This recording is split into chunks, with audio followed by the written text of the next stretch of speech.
আজারি ভাই এত জনপ্রিয় কেন হলো? আমি গবেষণা করে দেখলাম, আপনারা দেখেছেন কক্সবাজার মাহফিল ছিল শুক্রবারে, যখন জুমার নামাজের দিনে মাহফিলে তিনি রাত্রে আলোচনা করবে, অথচ জুমার নামাজ পড়তে গেছে মসজিদের ভেতরে, মসজিদের সব চাইতে পেছনের কাতারে একেবারে সাধারণ মানুষের সঙ্গে বসে তিনি নামাজ পড়তেছে, যাকে দেখার জন্য লক্ষ কোটি মানুষ পাগল, অথচ ওই লোকটা সবার পিছে নামাজ পড়তেছে, লোকজন জানেই না। আলহামদুলিল্লাহ বলবেন না? মানে একেবারে সাদা মাটা সহজ সরল নিরহংকারী একজন মানুষ। আর রাসূল হাদিসে বলেছে, যে ব্যক্তি অহংকার মুক্ত হয়, নিজেকে ছোট মনে করে, আল্লাহ তাকে আরো উপরে উঠাইয়া দেয়। গত 3 মাস আগে আপনারা নেটের মধ্যে দেখেছেন, মালয়েশিয়াতে আমার মাহফিল ছিল, আমির হামজা ভাই, আজারি ভাই, আমরা সবাই একসঙ্গে এক প্রোগ্রামে ছিলাম। দীর্ঘক্ষণ তার সাথে কথা বলেছি। মানুষের সঙ্গে তিনি যখন কথা বলে, হাসি মুখে কথা বলে। আর হযরত আলী রাদিয়াল্লাহু তাআলা বলেছেন, মানুষের সাথে হাসি মুখে কথা বলা একটা ইবাদত। আর এরা আছে হিংসা নিয়ে। আজারি আলোচনা করেছে 1.5 ঘন্টা, সাবজেক্ট হলো আমরা এক উম্মাহ, ঐক্যবদ্ধ হও, ছোটখাটো ভুল ত্রুটি ভুলে যাও, যার আকীদা নিয়ে তাই থাকো, দিন কায়েমের জন্য আমাদের এক হতে হবে। ও বলেছে, যদি তুমি একা থাকো তাহলে তুমি ব্যক্তি, যখন তুমি ঐক্য তখন তুমি শক্তি। আর ওরা গবেষণা করতেছে কেমনে বিভেদ করা যায়। একটা কথা পরিষ্কার, বর্তমানে বাংলাদেশে যে প্রেক্ষাপট তৈরি হয়েছে, এখন যেই হুজুরি ফতুয়াবাজি করে জাতির মধ্যে ফাটল ধরাবে, চিন্তা করবেন এরাই জাতির চূড়ান্ত দুশমন। আর ভাগাভাগি করার সুযোগ নাই। ভুল ত্রুটি কার ভেতরে নেই? প্রত্যেকটা দলের মধ্যে ভুল ত্রুটি থাকতে পারে। আচ্ছা, এই যে গিনেসের ভেতরে যদি আপনি দুধ নেওয়ার পরে একটা মশা বা মাছি পড়ে, আপনারা কি দুধ ফেলে দেবেন না মশা মাছি ফেলে দেবেন? মশা মাছি ফেলে দিয়ে দুধ খাবেন। একই রকম ভাবে প্রত্যেকটা রাজনৈতিক দলের ভেতরে ছোটখাটো ত্রুটি বিচ্যুতি থাকতে পারে, ওগুলোকে ভুলে গিয়ে বাংলাদেশে দিন কায়েমের জন্য আমাদের একতাবদ্ধ হতে হবে। আমরা যদি এক হতে পারি তাহলেই জাতির মুক্তি, নতবা কখনো মুক্তি আসতে পারে। রাসূল বলেছেন 3টি জিনিস মানুষকে ধ্বংস করে দেয়। 1 নম্বর লোভ, 2 নম্বর হিংসা, 3 নম্বর হলো অহংকার। লোভ, হিংসা, গভীর মনোযোগ। এই জন্য 3টি জিনিস থেকে আল্লাহ জাতিকে হেফাজত করুক, বলেন আমিন। আসেন মূল আলোচনার দিকে। আল্লাহ তাআলা আমাদেরকে সৃষ্টি করেছে, আল্লাহর একটা উদ্দেশ্য আছে না নাই? কি উদ্দেশ্য? ওমা খলাকতুল জিন্না ওয়াল ইনসা ইল্লা লিয়াবুদুন। আল্লাহ বলেন, আমি মানুষ এবং জিনকে সৃষ্টি করেছি আমার ইবাদত করার জন্য। সুবহানাল্লাহ বলেন। এখন আজকের আলোচনার মূল বিষয় হলো, আল্লাহর কাছে সবচেয়ে প্রিয় ইবাদত কোনটি?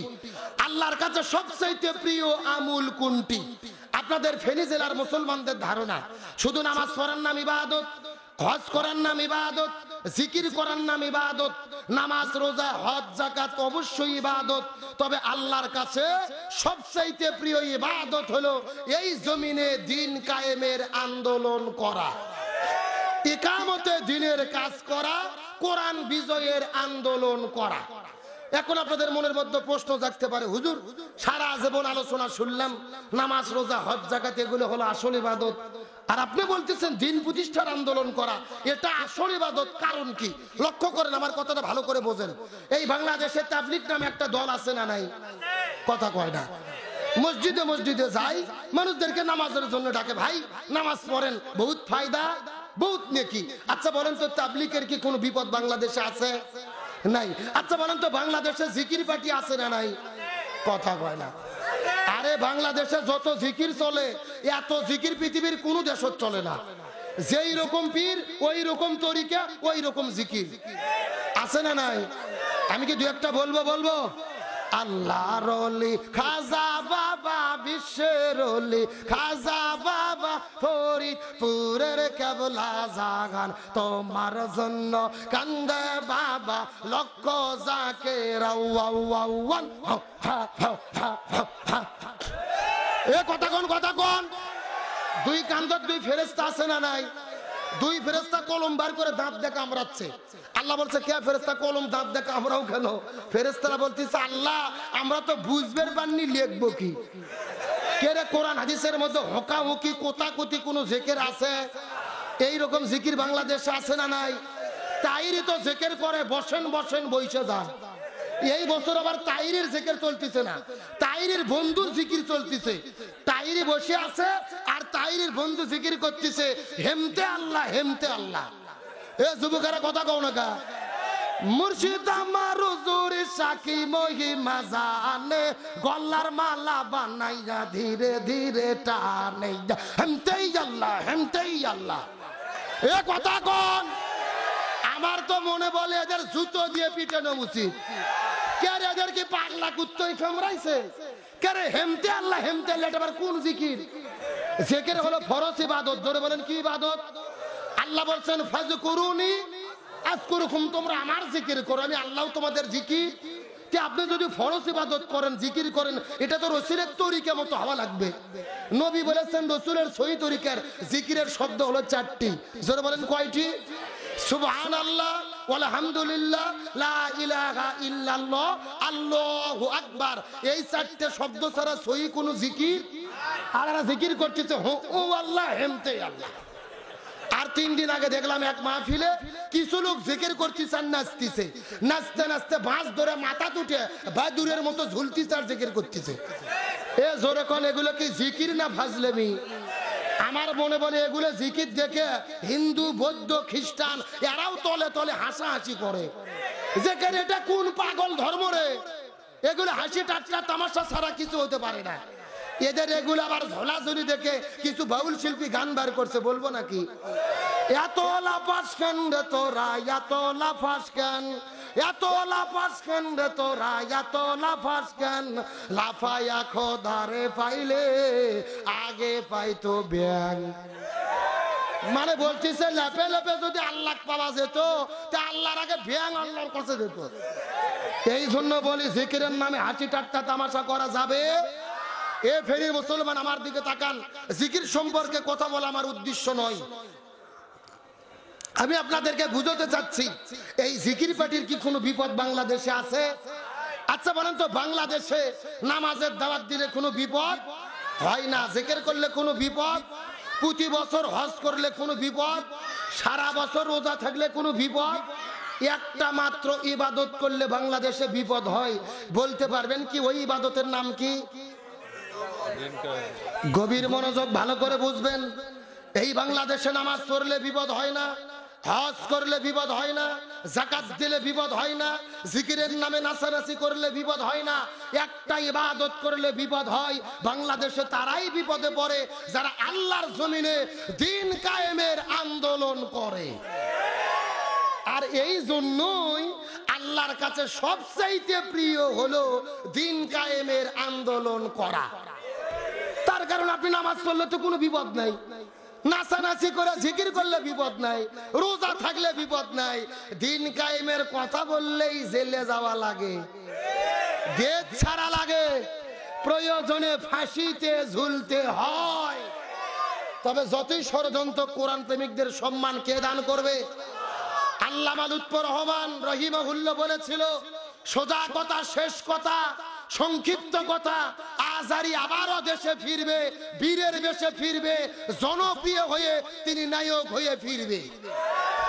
আজ আল্লামা লুৎফর রহমানের বক্তব্য 100% মিলে গেছে। তিনি বীরের বেশেই ফিরেছে, আর যারা তাকে দেশ ছাড়া করেছে আল্লাহর রহমত আজকে তারাই দেশ ছাড়া। কথা কর না কেন? আসেন গভীর মনোযোগ, যেই কথা হচ্ছে আসল কথা। তাহলে আল্লাহর কাছে সবচেয়ে প্রিয় হলো কি বিজয়ের আন্দোলন? এখন একটা তথ্য ভালো করে মাথার মধ্যে ঢুকান। আমার নবীজি রমজান মাসে 16 দিন রোজা রেখেছে। জোরে বলেন কয় দিন? আরো জোরে বলেন। 17ই রমজান সকালবেলা নবীজি রোজা ভেঙে ফেললেন, পানি খাইলেন, খেজুর খাইলেন। সাহাবীদেরকে বলেন আমি রোজা ভাঙছি, তোমরাও ভেঙে ফেলো। সাহাবীরা বলতেছি ইয়া রাসূলুল্লাহ, এটা আপনি কেমন কথা বললেন? আপনি তো 3 দিন আগে ওয়াজ করলেন একটা রোজার এত দাম, একটা রোজা যদি কেউ ইচ্ছা করে ছেড়ে দেয় লাগাতার 60টা রোজা রাখতে হবে, আবার যদি একটা রোজা ছেড়ে দেয় আবার 60টা রোজা রাখা লাগবে। আপনি কেন রোজা ছাড়তে বলতেছেন? রাসূল বলতেছে বেশি বোঝার চেষ্টা করো না। ওমা আতাকুমুর রাসূলু ফাখুযুহু ওমা নাহাকুম আনহু ফান্তাহু। আমি নবী যা বলি তা তোমরা করো, যা করতে নিষেধ করি তা থেকে দূরে থাকো। আবু জেহেল মদিনে আক্রমণ করেছে, আর বসে থাকা যাবে না।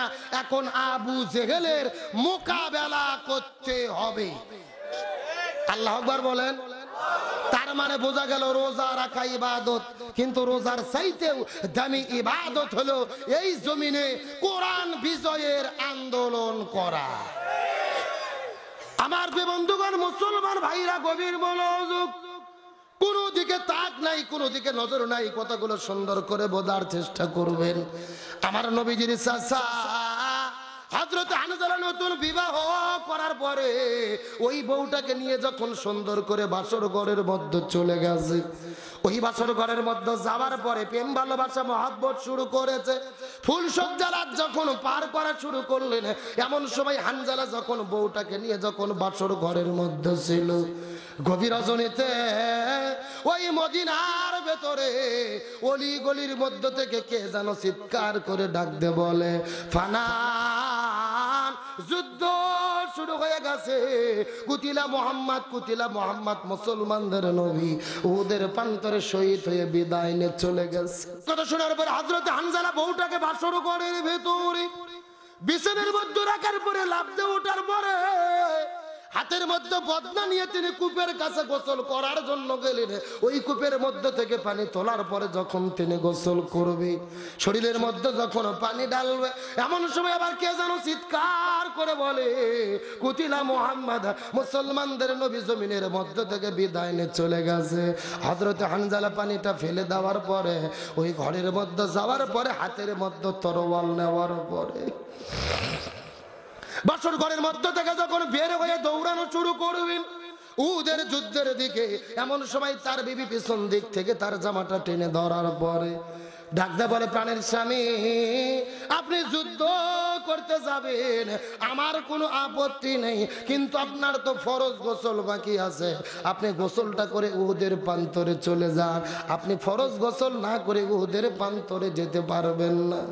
হযরত হানজালা হাতটা হাসকা টান দিয়ে ছেড়ে দেওয়ার পরে বলে, ও গো প্রাণের বিবি, আমি যদি এই জায়গার মধ্যে গোসল করা শুরু করি, আর যদি গোসল করতে করতে করতে করতে আমার সময় বেশি লেগে যায়, হাসরের ময়দানে নবী যদি ওদের প্রান্তরে শহীদ হয়ে যায়, আল্লাহ যদি হাসরের ময়দানে আমাকে জিজ্ঞেস করে ডাক দে বলে, এ আমির, এ হানজালা, তুমি তো বাসর ঘরের মধ্যে বউকে নিয়েছিলে, মুসলমানদের নবী উহুদের প্রান্তরে শহীদ হয়ে গেল, আর তুমি কেমন করে বউটাকে নিয়ে বাসর ঘরে সময় কাটাইলে, আমি তখন আল্লাহর কাছে কেমন করে জবাব দেব?